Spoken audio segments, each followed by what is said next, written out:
conquer and we're going to take some. Is that understood? Yes, sir. That's what we're going to do, sweethearts. We are going to go and get some. All right, people, on the ready line. Are you me? Yeah! Are you me? Yeah! What are you? What are you? The support systems of family and community are an integral part of the holidays for those that are caring for loved ones with special needs. Through the love and diligence of his family, Jeremiah Feliciano was able to live a healthy and productive life despite his rare genetic disease. Read his story and much more in EP's annual Family and Community issue. To read more, sign up for free today at www.epmagazine.com. Monotony. It comes in all shapes and sizes. Dull, tedious, just plain boring. But what is this? A contender, perhaps? Something unboring by the looks of it. Jabs right at dull, an uppercut to tedium, something that keeps you on your toes, keeps your head on a swivel, a knockout punch to your old, boring workouts. Welcome to Fight Camp.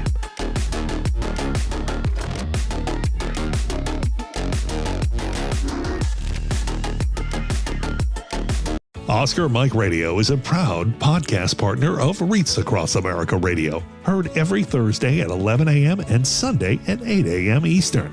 They're also big supporters of the nonprofit I Got Your Six, Two Lives at Once. And with every wreath you sponsor through Oscar Mike Radio, $5 goes back to this great organization dedicated to making a difference in the lives of veterans, law enforcement, firefighters, and first responders battling PTSD. Two Lives at Once pairs these brave men and women together with dogs rescued from kill shelters. In this way, two lives are saved at the same time by saving each other. Donate now. Go to reachacrossamerica.org/Oscar Mike Radio to help. That's reachacrossamerica.org/Oscar Mike Radio.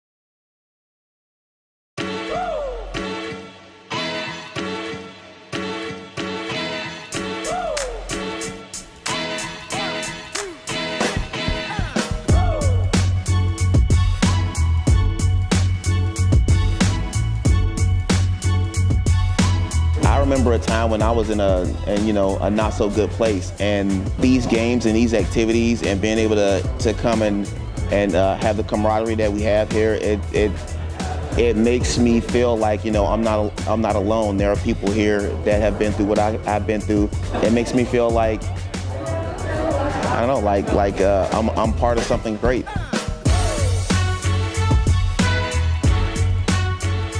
Just let yourself go. Give it a try.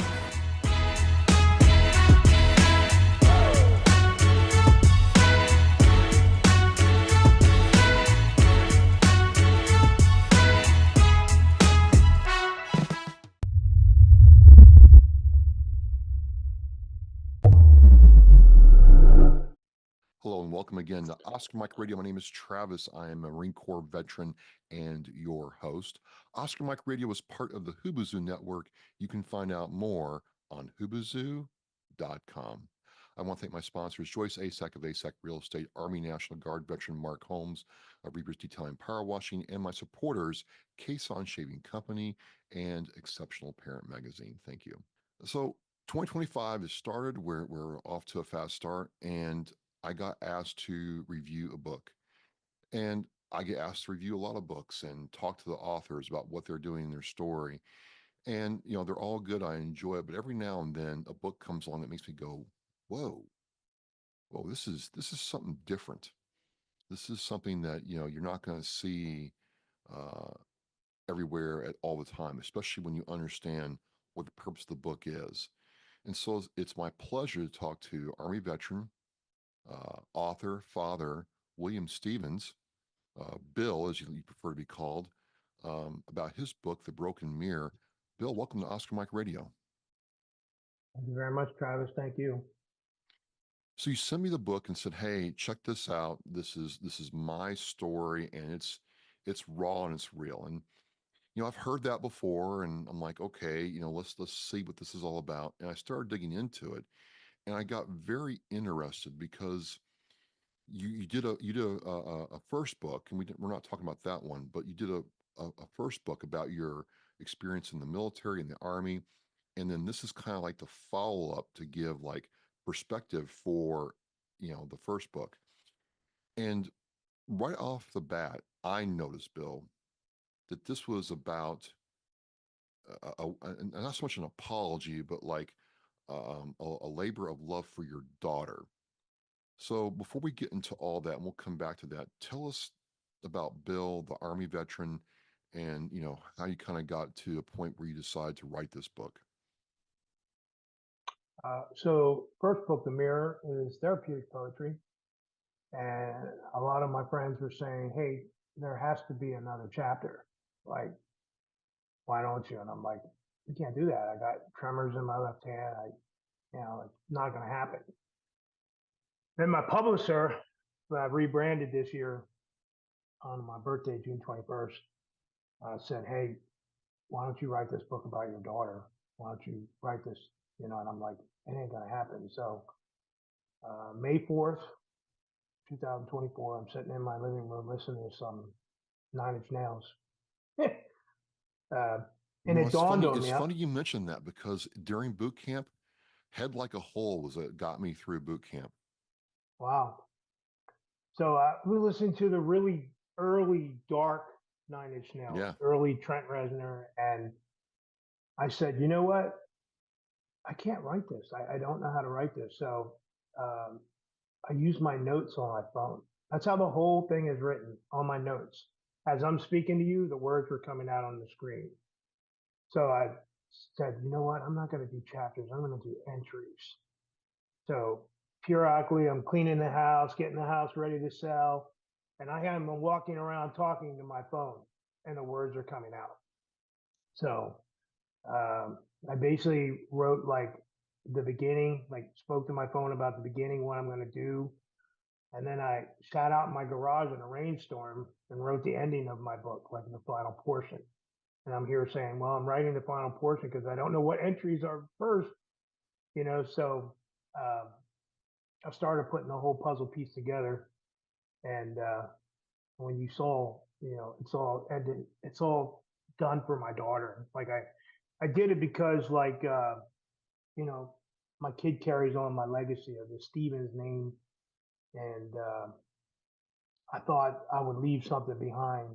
Like all my royalties and everything go to my daughter's private account. I don't see one royalty from my publisher. So if something happens to me, because I'm 55, I never know what's going to happen. You never know there's no tomorrow. There's no guarantee for tomorrow. So I want to leave something for her. And I want her to know that just because your dad was a terrible father in the beginning, he's now trying to help people with the same stuff that he has, the same illness. And her being Gen Z, I don't think she really understands that because like everything has to be audio, or have to watch a video. And now we're working in November, we're going to go audio and Kindle for both books. Yeah, so it's not a cheap process, and I'm using my own money for it, but they guarantee, they guarantee that it'll be done. So yeah, I started going through it, and I have two friends. My friend John Hall, who's a Purple Heart recipient. I'm sure you read the beginning. Yeah. The preface and the forward, and then my friend who helped me through my divorce, who was my security director before this other guy came on board and left me go. But he helped me through my divorce, and I asked him. I said, I had two veterans do the beginning of The Mirror, so I wanted two Pacific veterans who are with me on this journey. to do the forward and the preface, and they agreed to do it. Um, the one he recommended, he's like, if I'm going to put my name in this book with all the stuff that he does for, I'll just say the government. I'll use any of my government friends, use them as my backbone. That's all I'm going to say. So I don't call anybody out. They're my backbone. Sure. So he said, you will send this to the PRB if you're going to put my name in this book, to the Pentagon Review Board. Sure. So we agreed, and I started doing entries, and I sent the manuscript to them, and they were floored. Like, they were like, this came from you? I was like, yeah. And they're like, are you sure you want to write this? Like, you sure you want to put this out? I'm like, you know what? There's a lot of people out there that are worse off than I am. And I want to help people that are transitioning from the military into the civilian sector, just almost like a 101 version, Yeah. to help them, like with the resume thing and all that. Like, I learned so much stuff working for the civilian government, and then I learned that there's a lot of flaws in the civilian government that I wanted to help call out, because I didn't agree with policy and procedures of being a security specialist. And I guess that terminated me after 16 years. Oh, wow. So it's not like I'm trying to get the last laugh, but I want people to know that there are career killers out there, or people that will block your careers because of you disclose. You ever go on and fill out an application that says, are you a veteran? Do you have some type of disability? And you fill it out, and they're like, okay. And you never hear about it ever again. But then when you go to get hired by HR, you have to fill out certain things because you have a high security clearance or whatever clearance you have, and you disclose that. But then maybe 3 weeks later, people are targeting you, or you go for a promotion and you don't get that promotion, even though you qualify for it. They're not going to tell you why you didn't get that promotion, but put the So puzzle together. tell me about your Army career. What was that like, Bill? At first, everything was cool. Like, had a weird child bringing. My dad, so I joined the Army when I was 18, Okay. right out of high school. Graduated June, was in basic training in October. Yeah. Was in a cohort unit for field artillery at basic and training and AIT at Fort Sill, Oklahoma. Went straight to Germany. Not even a year later, I'm sitting at the fort in Saudi Arabia. We're getting ready to go to combat. So as a private, I'm not told anything. We just go. And, seeing what I saw while I was in Desert Shield, Desert Storm, and also provide the comfort. I was there for the whole long haul. I wasn't there just for the war. I think the hardest thing was, like, we weren't even trained as a unit. Like, we went to the field and stuff, but to step off the airplane and be in that environment and live in that environment, like, most of it was survival. Oh, really? And then when we heard that before they went over the LD, line of departure, we were forward of the 1st Armored Division, our battery. So we were kind of like, I don't want to say a suicide mission, but we took all the indirect fire and provided indirect fire before the 1st Armored Division 7 Corps crossed over the LD. So made it through that, got to see the highway of hell or the highway of death, and that definitely opened my eyes what field artillery and white phosphorus does to things. Seeing skeletized human beings and stuff like that, that'll give you a wide awake of what your job entails. Yeah. And how quick you can unalive people without even seeing them. So then, Fort Carson, Korea, Fort Carson, Korea, Fort Lewis. I think that's where really the PTSD kicked in. I was a gunnery sergeant. Now, why so? Now, were you Marine Corps or Army? I was in the Army. So I was were U.S. you a Army Field sergeant? Artillery. But so you were sergeant first class. Not yet. I was promotable. No, I was a staff sergeant. Then I you was a became a sergeant. gunnery. Yeah, I was a gunnery sergeant. So in the Field Artillery, you have the platoon sergeant Okay. and the gunnery sergeant. Ah, So a gunnery sergeant can be a staff sergeant promotable, or a sergeant first class, E7. gotcha. So I tend to hide my anger or frustration from people, Okay. but I was a barracks rat. They wouldn't let me live off post because I was single. So whenever someone made me mad or something like that, I had this platoon sergeant that didn't like me. Um, he had an accent, and his favorite word to me was he would call me the MF. You know, MF this, MF that. You know, I didn't like that too much. So I told him, I said, I'm not going to be too many of those anymore. You calling me out in front of the soldiers. So we were transitioning from palletized loading system, like the Paladin, Yep. like a self-propelled, to the 1908. I had never been light in my entire life. And we were in the motor pool, and soldiers went to chow, went to lunch, and I was in the Connex cleaning stuff, like helping the soldiers clean. Like I wasn't one of those kind of leaders that stand there with my arms folded. So while they were gone, I was cleaning, and he came up and he approached me. And I'm just going to say that we had an altercation, and I ended up getting relieved. So they sent me to First Corps, where uh, I was now embedded with females. I had never ever been with females or people that were kind of like broke, like handicap, like cast and profiles. So I was in a unit of profiles, and I went to see the post sergeant major, and he said, uh, "Not all leaders deserve to be leaders. So you're pretty hardcore, and we want to like level that down." So they made me a museum. They put me in the First Corps Museum at Fort Lewis as a tour guide. And going from being hardcore to a tour guide, and then also trying to go out there and give physical training to people that aren't used to the training that we were doing. They told me I would never give physical training again because I broke them off. But being in the museum, I learned like military history. They let me build an Audie Murphy exhibit while I was there. Like Very nice. I'm a Sergeant Audie Murphy.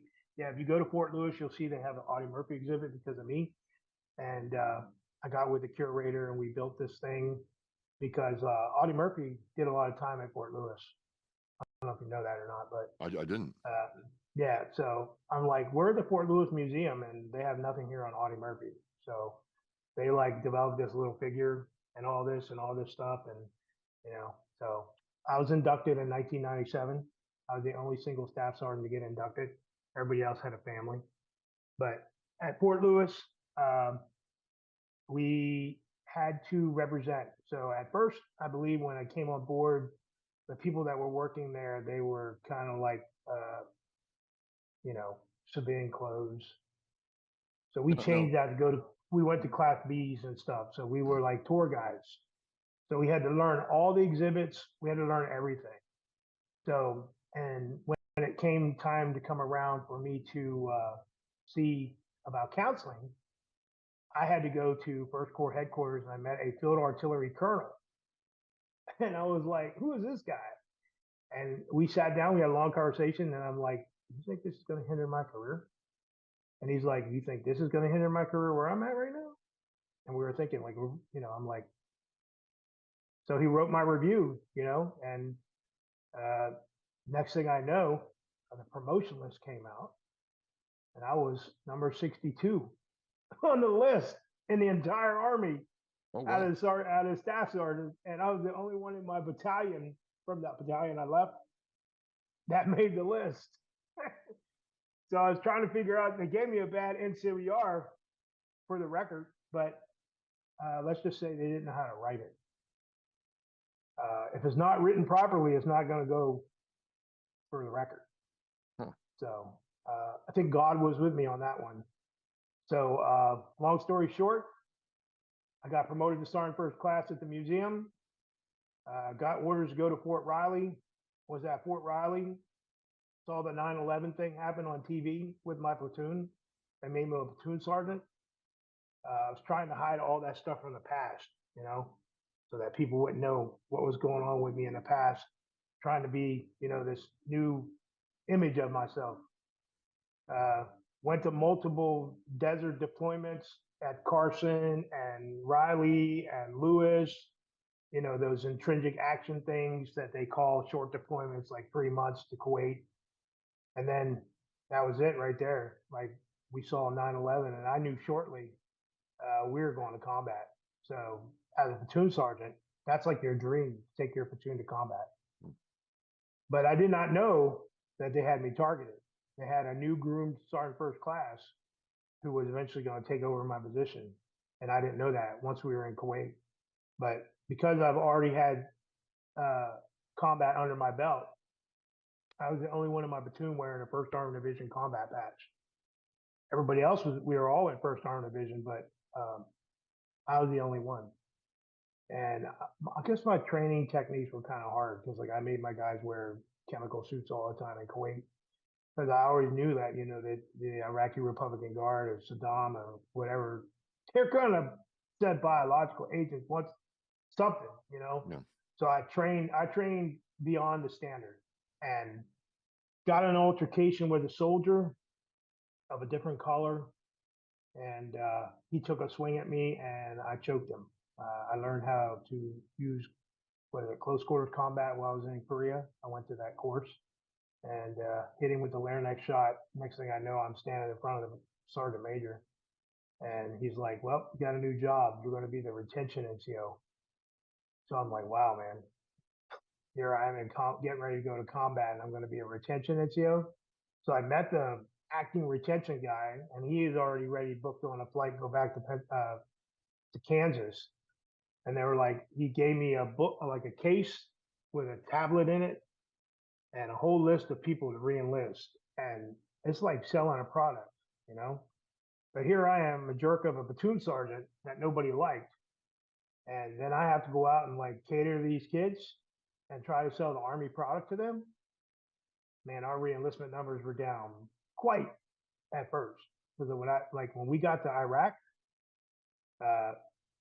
people feared me because I would walk into the cafeteria or the dining facility that we had, and they would run because they knew I was there to get numbers. And I told my sergeant major, I learned soldiers are not numbers,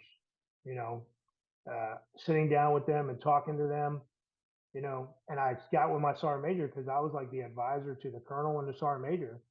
And he's like, you got to make mission. And I'm like, how are we going to make mission? Like none of these guys, there's no bonuses or anything, So I taught myself re-enlistment. Like I would volunteer and go on like convoys to the brigade and talk to the career counselors. Like I'm not certified to be a retention. I never had retention school or anything. And then they were like, wow, this guy's trying to make mission. And it wasn't even trying about mission, like I took the MWR funds and got coins and flags and hats and t-shirts. And my sergeant major was like, hey, the MWR fund is broke. I'm like, yeah, because you all don't use it. And I use it for retention stuff.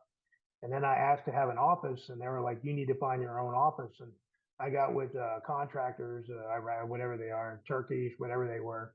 They showed me a bombed out area near the internet cafe.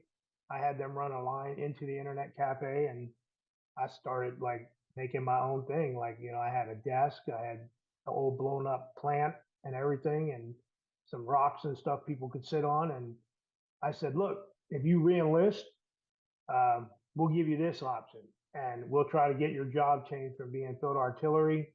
And it's just the way you talk to people, it's not selling that product, but like I wasn't trying to lie to anybody because like I was lied when I came in, they were like, oh, look at this pretty lake firing guns over. And, it wasn't like that when I got to Hornsfeld, Germany or whatever. But long story short, I would let these guys talk to their families right in front of me, about re-enlistment options.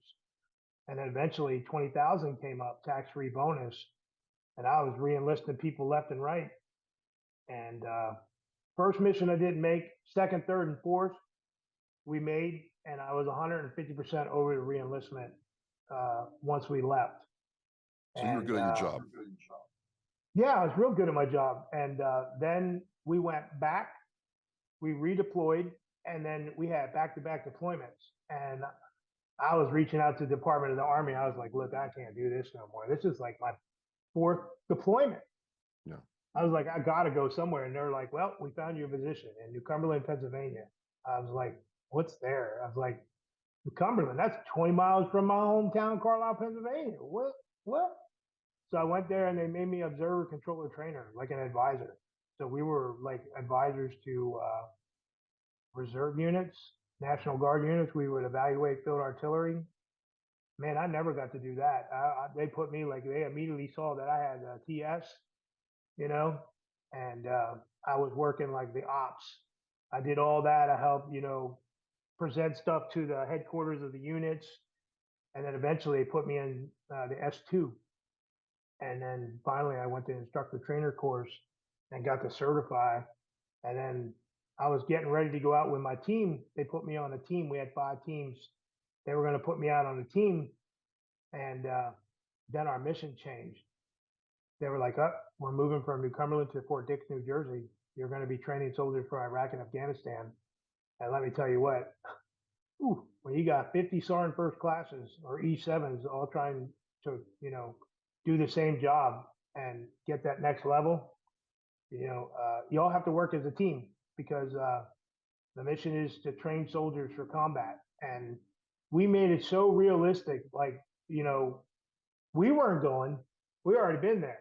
Yeah. But some of these people that came through the lanes, they were like, I'm not doing this. I'm not going to fire that weapon system. I don't know how to do sports. I don't know how to do this. I don't know. We always put them in scenarios because we're like, you know what? Some of you are not coming back. And I always believe good leadership, you survive. Bad leadership, you lose soldiers in combat. Really, you really have to push them. And that's what we did. And I will say, while I was there, 5 of us got selected. 5 of us got selected to go to Iraq. And I was like, I hope they don't pick me. And guess what? Being that single guy, they picked me. And we were made a combat arms assessment team. So we went in and we deployed into Iraq, different locations. Some locations were not talked about. And we wrote and collected classified data on the tactics, techniques, and procedures of what the units do because it was changing every day. So I was there. We were there for about 3 or 4 months. We collected the data. We came back to Fort Leavenworth, Kansas. And then we found out that we were going to be contributing authors to the Center of Army Lessons Learned. I'll send you that one later so that you can look at that. So we made a handbook in 2006, most questioned publication in the Army in 2006. There's a handbook for survival because they did a lot of research where like units would get attacked, soldiers would get shot, and they would do so much investigations. Like if there was a wrong weapon system and didn't have the right components, they weren't like doing the insurance policy for the soldiers. So what we did is we took pictures, we went to their connexes, we took pictures of all their weapon systems, all their little nuts and bolts, and put it all in the book because like when you deploy, you're supposed to take all that with you. And that whole weapon system is supposed to have that T&E mechanism. You're not supposed to be out there gun-hoing it, And if you don't have the T&E mechanism, you have improper weapon system and properly were unprepared to go out for combat. So when they did like the insurance policies for people who got unalived on the battlefield, if the unit was not 100% combat ready, some of those families weren't getting anything. So that's why we did the book we did. And I came back thinking, man, this is the punch ticket for Master Sergeant. And my sergeant major told me to my face, he's like, you have an attitude problem, you have anger issues, you'll never make it as a senior leader. And I'm like, really? You didn't come visit us while we were in deployment. No one welcomed us back except for our colonel, who was a family guy who loved us to death. And he told me, as long as I'm standing in your way, as long as I'm in the military, you are not going to advance. So I went home and I talked to my fiance. Well, actually, she was my wife then. She was a psych nurse. Oh, wow. And we sat down and I said, look, we're going to have a future. I'm at 19 plus years right now. I'm not going nowhere. What should I do?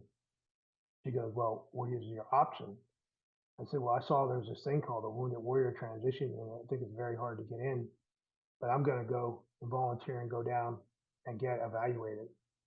And when they evaluated me, it probably took 3 hours. Within a month, I had orders detaching me from my current assignment. So when I was at home, I got to see my daughter born. I had a daughter in 2007 on 15th June 2007. Shortly after that, I went to my sergeant major. I gave them the orders. And I said, I'm out.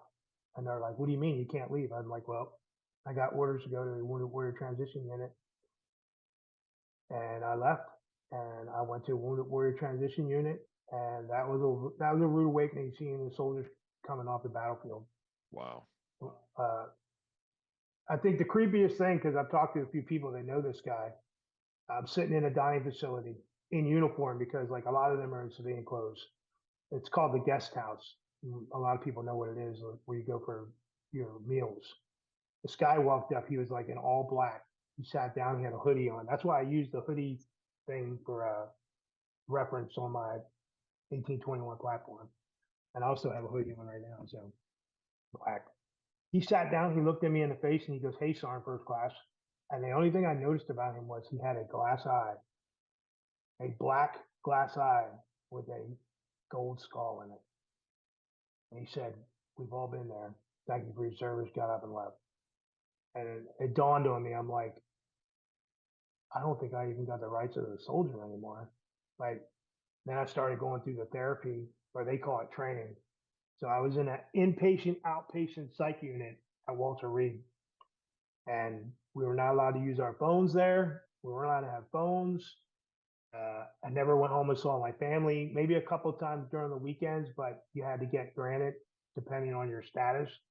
And the reason they put me there is because a lot of people deploying from combat would come home and take stuff out on their families as the enemy or unalive them because they wanted to go back to combat.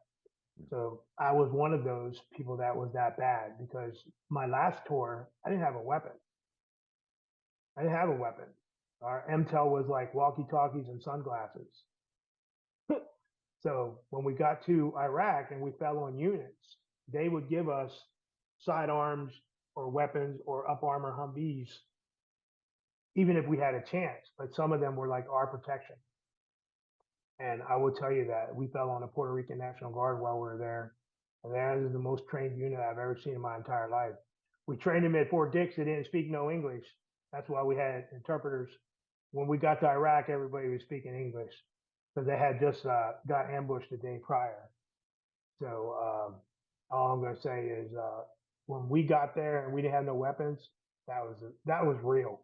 Where we went, that was real. Like I had been to combat, you know, and not really shot at, but there we got shot at.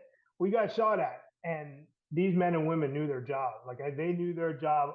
This is the most trained reserve or National Guard unit I've ever seen in my life. And I will never look at National Guard and Reserve units as like pogues or anything, because if you don't know it, they're the first to go before active duty. Now, they're the ones that you're going to relieve in place. And I have all respect for those units. And I believe in one army. Now, if you're wearing the same uniform, you're one army. And so I got back, like I said, like I did the training with 12 individuals at Walter Reed. And that was a whole year. So I went through all kinds of classes and stuff for a whole year. Most of the stuff in the psych unit was kind of like charades. I called it romper room because when I walked in and saw the little kid scissors, I'm like, what are these for? And they made us cut out pictures in magazines and display them daily and hold up what was going through our mind. Everybody, all 12 people came out at different times. I probably came out in the middle. like I wrote in my book about this chaplain came out. Chaplains aren't supposed to carry weapons; they carry Bibles. This guy saw his driver get a bullet to the head. They were ambushed, and he told us the story. I was completely blown away. And then everybody else came out, and we all thought we were there for combat. And then a Marine Corps female came out at the end. She never spoke. She never said anything during the whole time we were there, the whole year. And then she said that something happened to her in a recruiting office. She was brutally assaulted, raped. Wow. Her husband was in the next room, and she was there for protection. And she was going through trial to take her chain of command out, what they did to her. Because we were looking at like her ribbon rack, like she had a lot of ribbons. She was a staff sergeant in the Marine Corps, but she didn't have no combat ribbons. We're trying to figure this out. And then we all realized PTSD and mental health is not just combat related. It's other stuff, you know? And then I think the whole journey started after I left. I was so drugged up on lithium, man, Prozac. I got home like it was like, you will go get a job. You will take care of your daughter, at certain times. I'm like, man, I'm so tired. I can't even pay attention. But like, there was so much anger. There was so much anger held inside my head. Like, and I think the reason why I wrote The Broken Mirror to apologize to my daughter is because like for 3 years, I think I called my wife at the time and my young daughter the B word. Like, it was more mental than physical because like when I was in my upbringing, it was very physical from my dad beating me and hitting my mom with frying pans, my dad hitting my mom, throwing frying pans at him because he's a complete drunk, complete terrible drunk. And I didn't want that to happen to me. Like I didn't drink, I didn't smoke, but here I have come back and I have this psychiatric wife that's a psychiatric nurse who's treating me as a patient in front of my daughter. So for 10 years, I dealt with that non-sexual marriage. My daughter laying between us in bed. I'm here laying, hoping that I die. And then finally in 2014, my daughter asked me to go see grandma at a nursing facility, and my mom died right in front of my daughter. I knew my mom was dead, and that gave me an opportunity because like a couple of days prior to that, I was going to unalive myself in my daughter's bedroom because I was at this peak right here, Yeah. where I was going to take my life to prove that I did have a meaning. I was a merchandiser. I worked in a freaking prison. I went to Correctional Officers Academy and graduated first in my class as a student first sergeant. But when you go to prison, you can't talk to the inmates. So what do? When you come home? You take it all out on your wife and daughter. And then finally, I was called by the government to come be a security specialist. So from 2009 all the way to 2023, I worked for, I won't say what agency, but I worked with government. And from 9 to 2015, I had one security director. She was in the government for 40 years. From 15 to 23, I had 8 security directors. 8. And the one guy, he came from the Pentagon and he had a whole different mentality. And I knew I was a target because I worked with him in 2016. And when I found out he became my security director in 2021, 22, I believe. Yeah. I knew I was a target and my days were numbered. And, COVID, I was there straight for 2 years by myself. I was like the spearhead of operations. I was the access control administrator while everybody was at home taking care of their families and everything like that. Yeah. So, but just to back up, I moved out of my house, left my wife and my daughter in the house in 2014 to go take care of my dad. So here's this terrible guy that has beaten me, took my money when I deposited it during Desert Shield, Desert Storm, was terrible father to me. And I looked the whole different direction and said, look, this guy's lonely. I'm going to take care of him.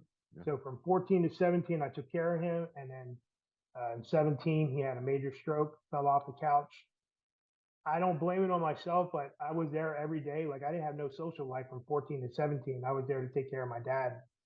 And then I realized after he died, I'm sitting in their empty apartment.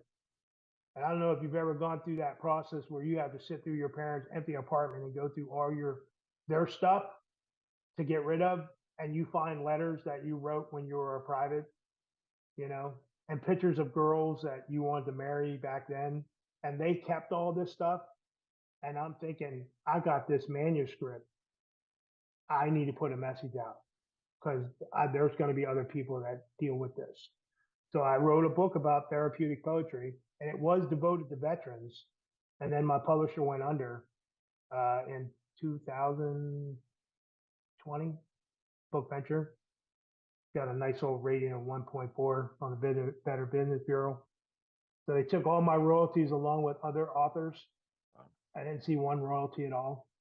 So I branded under a new publisher, which I won't name because they let me brand under my name. That's what's cool is they don't want credit for it. But it was a lot cheaper than $3,000 contract that I'm doing now. And like they're letting me put my message out. You know, I don't have to go through them for authorization and stuff because I'm not really contracted to do anything. So I'm doing my own marketing. I don't need my publisher to do marketing for me. So basically, uh, we're at May where, well, actually, I get terminated from the government, civilian government in 2023. I filed for disability retirement. I learned that 12% of disability retirements in the entire DoD are only approved. And mine was approved without a lawyer because I'm the one that stayed up at like 2 and 3 in the morning trying to do this paperwork that I had no idea. But let's just say I said my brain's the backbone. I knew security specialists and people at a high level that helped me with the verbiage because I could never figure that out. And I submitted it all to them, and they said, you need to submit this to the HR at headquarters, whatever branch. And I had someone assigned to me from Hawaii who was Wow. teleworking. And because like during the COVID, they wouldn't let them work at the headquarters office. So this girl, we talked at night, late nights. We talked on the phone and communicated. And she said, wow, you only have 3 mistakes. And they're only the insurance stuff about your kid. She goes, I don't know how you did this. She goes, there's no mistakes. Like I FedEx my stuff to them, to the branch overnight. And it was approved within probably 6 months. In August, so I was fired and terminated in April. Disability retirement approved in August. Started getting paid in September. So now I'm 100%. I'm retired from the Army. I get disability retirement from uh, the branch that I left, and I don't get secure. I don't get SS security, Social Security because they denied it. And I work as a flex courier for a hospital. I deliver blood specimens and pick up specimens. Like right after this interview, I got to right to work. They called me in. So, but it's nice to interact and network with people because I learned the whole journey. Networking is the key to your success. Yeah. If you don't network, you won't get nowhere. And I will tell you that the person who wrote the foreword to my book, he has been the key. I'm just going to say TJ. He's probably listening. He worked very high government official. Went above and beyond to do the forward. And then my friend John, who's a Purple Heart recipient, he went to like Connecticut in his RV to event to write you could see how he wrote that. Yeah. You know, I asked the 2 perfect people to write that to introduce me, who I am. And then like the editorial that you read at the end, Yes. that guy has 39 years of editorial experience with newspapers. And while he was editing, his wife had a heart attack. So then I submitted it to the guy who did the forward, and he made it look a book format. Like we wouldn't even be there if he didn't do that right now. Because like right now, as we speak, my book is being printed, and I will have a copy of it tomorrow or the next. Yeah, tomorrow. I'm supposed to have a copy tomorrow. It's supposed to be delivered or Saturday because I have the podcast with People's Patriot Project. Oh, nice. And I'm going to actually have that book in my hand to show them because like I want people to see and have that message. So I think that wraps up the Army story. People with PTSD, they speak a long time. No problem. Well, Yeah, I so mean, we're gonna we got like 10 minutes left, so we'll figure this out. But you write the book, and what was your daughter's reaction to the book? Because you're very clear that this is you're trying to explain yourself to your daughter and keep that relationship going. So how did she react when she read the book, or has she read the book? I mean the new book. Yes, a new book. So she's only seen portions of it. Okay. She's only seen portions of it and said, "Hey, Dad, maybe you need to do this in audio. I can listen to it in the car." Because like she's a competitive cheerleader. She's a two-time world champ. She's always in practice. She homeschools from Florida, and she is being groomed to be a world coach. So she has no time as a 17-year-old at all. Like she's not involved with boys. If she's not doing that, she's at Disney or Halloween Horror Night. Yeah. Like, that's all she does. And she knows that I'm trying to put a message out, and she knows that I have been very sorry because I was a terrible father on her upbringing, not physically, but mentally. And when you were saying about I don't have custody of my daughter. Okay. My ex-wife's parents came in and said, "Look, this guy's got PTSD. He could react a different way." So my ex-wife has 100% custody of my daughter. And I only see my daughter when my daughter wants to see me. And now it's been pretty cool because like this bond is getting better. Like she came back 3 weeks ago to see Pitbull. Was planning to stay with her friends and they had COVID. So she stayed here and got to see the house before it sells. Right. There was not a lot here, but uh, she drove my vehicle around. I taught her how to drive at 14. I bought her a car. I gave her mom the money to buy a car. So she knows that I will go bread and water for that kid. Yeah. Her cheer bill is like 30,000 a year, and she's not getting no education for that. So I pawn out most of that. I help her mom and do whatever I can. And her mom, and we communicate, but we're not on the best terms because, like, at first, the child support was $1,500 a month for one kid. Now it's $662 a month, and her mom's kind of upset about that. But you know what? I told her, I said that child support will end when she turns 18 because she's not going to college. I will still help my daughter as much as I can, and that's why the contract is branded where if something happens, my kid better know how to file taxes. Because if the money's coming in and it's going to her, it's going to be under her account and it's going to be considered income. Yeah. So, but yeah, she holds the Stevens name. No one else holds that name except for me and her. I do have a sibling, but I don't communicate with her because she didn't go to my father's funeral. So there's reasons behind that, but Well, what do you want other veterans to know or learn about your experience dealing with PTSD? You said you had some challenges and you made some mistakes. So what do you want people like me and other people listening and watching to learn? I believe after watching certain podcasts and listening to like a disgruntled veterans page on Facebook, there's a lot of people that are at their end, but I was there too. And I believe that with networking, uh, individuals, I'm not even going to say the VA because sometimes the VA don't help you. There's a lot of people that are still on the couch that hasn't got VA help. I would definitely say that I believe there is a light at the end of the tunnel. And I believe that just because your claim got denied, don't feel frustrated. Keep doing it. When I got out of Walter Reed, I was 50%. That was in 2008. I didn't get my 100% until 2022 because I had to prove to the government or to the VA that this hand right here, the medication that I was taking, 3 medication changes, and having the same psychiatrist since 2008, which is a good thing because he batted for me. I don't think anyone else would bat for me. And letters I had written from people that I worked with or served with Right, I right. submitted all this. I submitted all this and gave it, and still was denied. And then I went to a law firm that a buddy recommended, and I will say it, Jane Dills. Anybody's interested, I can send you the number. They're 99% of their clients for 100% PNT. They took 20% of my back pay, never talked to me ever again, never heard anything from them ever again, and I am 100% PNT. And I'll never be reviewed, but I still take my medicine. I still have alternative things that I do, like weighted blankets for stress, migraine beanie, so that I don't have to take like sleeping meds or uh, aspirins and stuff like that, or stuff to keep me asleep. I've tried all the remedies, and I think that anyone with PTSD, there's all different types of PTSD. There's all Right. kinds of different.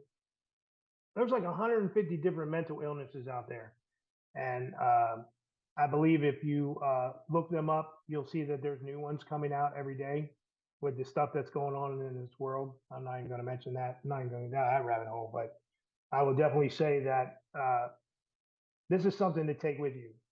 If you have PTSD and you go through therapy and you pay for therapy or you go to the gym, the demons are always there. They're not going to go away. And if you think you're one of those people that think bullets bounce off you, wait. One day someone's going to trigger you. And if this book that I put out can be a guideline to help one person, then I have accomplished my mission. Just like my first book. If one person accepts that, I have accomplished my mission. But I believe that the demons are always there. And everybody has some type of traumatic event waiting to come out in them. It doesn't matter if you're 2 years old right now, you're 20 and you witness a horrifying accident. That's trauma.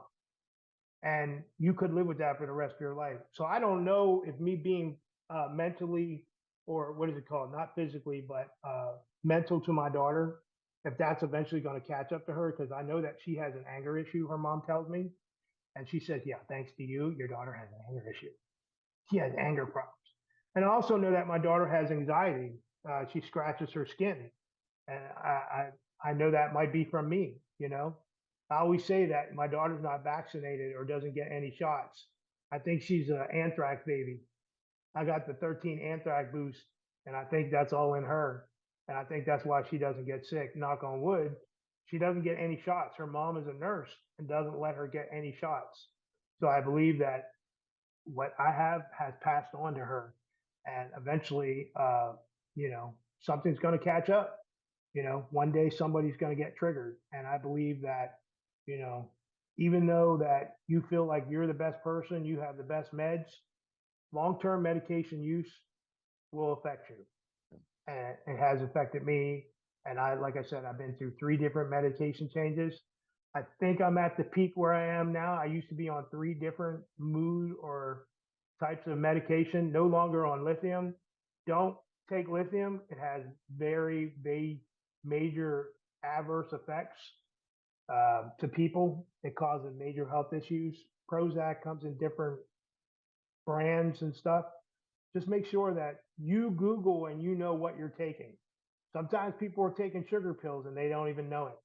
Like, don't think that, you're perfect, because no one's perfect. And I believe that, like I said, at the end of the road, the light is starting to open for me. It is. But I still have anger issues. I still have anxiety. I scratch my skin, and I'm borderline diabetic. So like it's, you know, um, everything happens for a reason. And I believe that, if my book can help people transition from the military, and uh, How can people you work with are not your friends. well, Don't disclose stuff. So I'm just saying, don't disclose stuff. And like I said, there's a light at the end of the tunnel, man.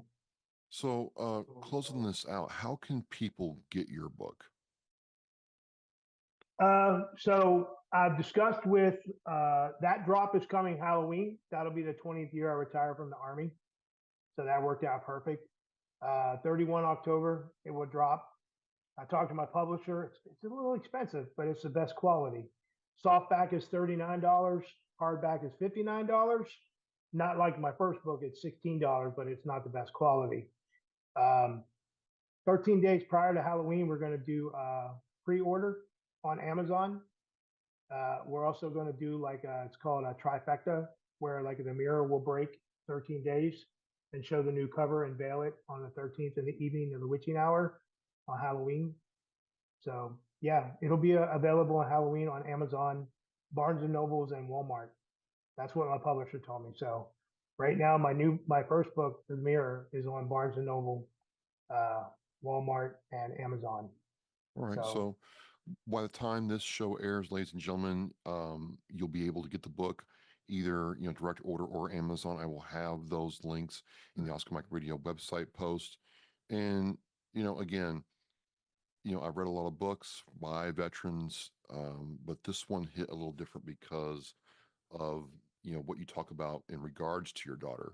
And so, Bill, I want to thank you for coming on and sharing with us. And hopefully you choose to support Bill and what he's doing. And Bill, we look forward to how you continue to serve your fellow veterans and Americans. Thank you very much. Thank you for having me on, Travis. And I just want to say one last thing. I hope that anyone that's in my situation or worse, if they read my book, it can get them out of that situation.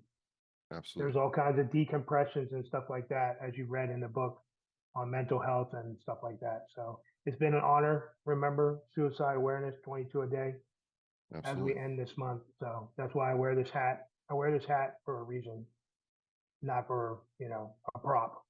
Sure. And we should never forget. Absolutely. So again, ladies and gentlemen, I'm with Army Sergeant First Class William Stevens. He wrote The Broken Mirror. Check out the book on Barnes and Noble, Amazon, everywhere else. And Bill, again, thank you for coming on and talking with us. Thank you very much. I appreciate it. We say Oscar Mike Radio, we are Mission Flight. We will see you next time. You take care.